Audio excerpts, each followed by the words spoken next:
Good morning friends. मेरा नाम तुषार गुप्ता और आप सभी को गणेश चतुर्थी की बहुत बहुत शुभकामनाएं।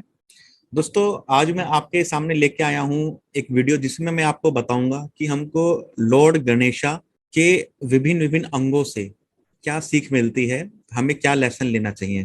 तो दोस्तों, जो लॉर्ड गणेशा का सबसे पहला अंग जो मैं आपको बताना चाहूंगा वो है उनका माथा। अगर आप उनके माथे को देखोगे तो आपको पता चलेगा कि वो बहुत ब्रॉड है, बहुत बड़ा है, जो हमें बताता है कि हमें जिंदगी में हमेशा बड़ा सोचना चाहिए, ऊंचा सोचना चाहिए और लंबी सोच रखनी चाहिए। जो दूसरा उनका अंग है वो है उनकी आंख, जो बहुत छोटी है।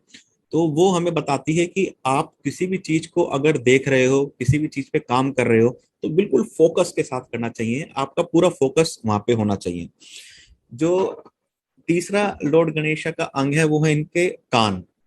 कान बहुत बड़े हैं, जो हमें बताते हैं कि हमें अधिक से अधिक सुनना चाहिए, ज्यादा से ज्यादा नॉलेज लेनी चाहिए और हमें ग्रो करते रहना चाहिए। जो चौथा अंग है वो है उनका मुंह, जो उनकी ट्रंक के पीछे छिपा हुआ है, जो बहुत छोटा है और दिखता नहीं है। तो वो हमें बताता है कि हमें बहुत कम बोलना चाहिए और कानों से ज्यादा सुनना चाहिए। जो पांचवा अंग है दोस्तों वो है उनकी ट्रंक, जिसको हम सूंड भी कहते हैं। वो बहुत शक्तिशाली है, लेकिन साथ के साथ बहुत फ्लेक्सिबल भी है, जो हमें बताती है कि हमें लाइफ में स्ट्रोंग तो होना ही है, लेकिन हमें फ्लेक्सिबल भी रहना है। उसके बाद दोस्तों, जो लॉर्ड गणेशा है उनको जो स्टमक है वो बहुत बड़ा है, उनको लबोदर भी कहा जाता है। तो वो दिखाती है कि जिंदगी में चाहे आपके साथ खुशहाली हो या कभी कभी सिचुएशन एडवर्स हो, कभी सुख होगा तो कभी दुख होगा, आपको दोनों ही सिचुएशन को अपनाना है, अपने आप में समाना है और उसके साथ रहना है और उसके साथ ही आगे बढ़ते रहना है। उसके बाद दोस्तों, जो हम लॉर्ड गणेशा के अंग से सीख सकते हैं वो है उनके दांत, जिनको हम एलिफेंट टस्क भी कहते हैं।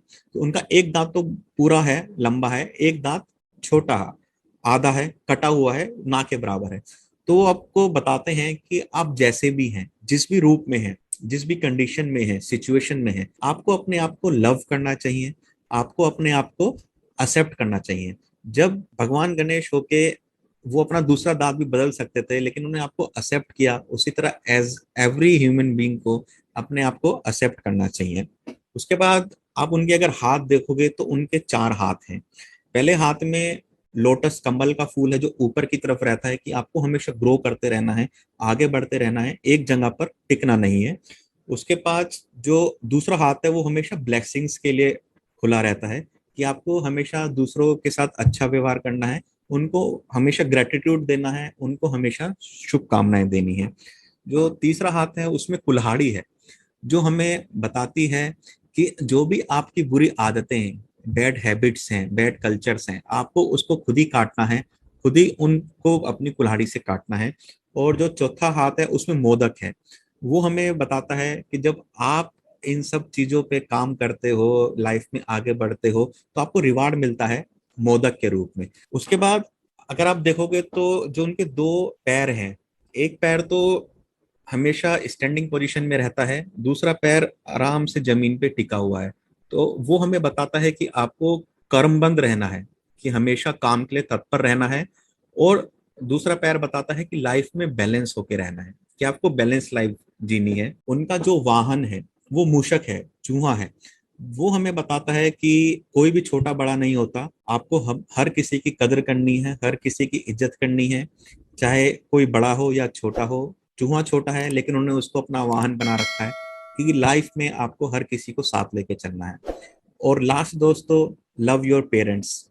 आपका जो पेरेंट्स हैं, आपके जो माता पिता हैं, वही आपकी दुनिया है। जब भगवान कार्तिक और भगवान गणेश में एक वो लगा कि कौन अपने माता पिता को ज्यादा प्यार करता है, तो कहा कि जो दुनिया का चक्कर पहले काट के आएगा उसको हम विजेता घोषित करेंगे। तो श्री गणेश जी ने अपने माता पिता का चक्कर काटा था।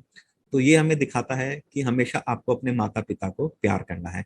तो ये कुछ सीख हैं, ये कुछ लेसन्स हैं जो हमें भगवान गणेश जी से सीखने चाहिए और अपनी लाइफ में इम्प्लीमेंट करने चाहिए। थैंक यू दोस्तों, मैं तुषार गुप्ता। हैप्पी गणेश चतुर्थी।